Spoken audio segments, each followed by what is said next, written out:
Hi friends, welcome back to our channel. ఈరోజు పాల తాలికల recipe చూద్దాం. ఇలా 2 కప్పుల వరిపిండికి గుప్పెడు మైదా పిండి యాడ్ చేసి చిటికెడు సాల్ట్ కూడా యాడ్ చేసి ఇలా ముద్దలా కలిపి పక్కన పెట్టుకోవాలి. నెక్స్ట్ ఒక గిన్నెలో లీటర్ పాలు అయితే తీసుకొని సిమ్లో ఉంచి బాయిల్ అవనివ్వాలండి. ఈ గ్యాప్లో 1/2 kg బెల్లం తీసుకొని ఇలా చిన్ని ముక్కలుగా అయ్యేంత వరకు దంపి పక్కన పెట్టేసుకోవాలి. ఈ గ్యాప్లో పాలు మరుగుతాయి అన్నమాట.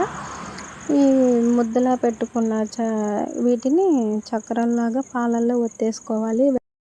అసలైతే ఇది తడిబియ్య పిండితో కలుపుతారనమాట.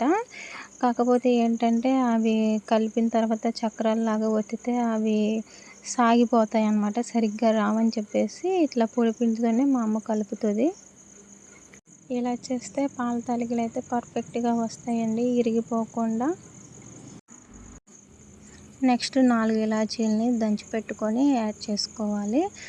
ఫస్ట్గా మనం బెల్లాన్ని దంచుకొని పక్కన పెట్టుకున్నాం కదా, అది ఒక గిన్నెలో తీసుకొని బెల్లం మునిగేంత వరకు వాటర్ యాడ్ చేసుకొని స్టవ్ మీద పెట్టుకోవాలండి. లైట్గా ఆ బెల్లం కరిగేంత వరకు ఉంచుకోవాలి. పాల తాలికలు అయితే రెడీ అయిపోయండి. దీన్ని దించేసి పక్కన పెట్టేసుకొని ఇది బెల్లం మిశ్రమాన్ని హీట్ చేసుకోవాలన్నమాట. కరిగిన తర్వాత దీన్ని కూడా పాల తాలికల్లో వేసి ఫిల్టర్ చేసుకోవాలి. మొత్తాన్ని అయితే కలిపేసుకోవాలి. నెక్స్ట్ ఒక 5 minutes సిమ్లో ఉంచి తీసేసి దింపేసుకోవటమే అనమాట. అంతేనండి, సింపుల్గా పాల తాలికలు అయితే రెడీ అయిపోతాయి. పర్ఫెక్ట్ మెజర్స్తో పాల తాలికలు అయితే రెడీ అండి. మీరు కూడా ట్రై చేసి చూడండి, చాలా టేస్టీగా బాగుందండి. Thank you for watching. Keep supporting our channel. Please do like, share and subscribe. Dry fruits ఉంటే రోస్ట్ చేసుకొని యాడ్ చేసుకోవచ్చు అండి.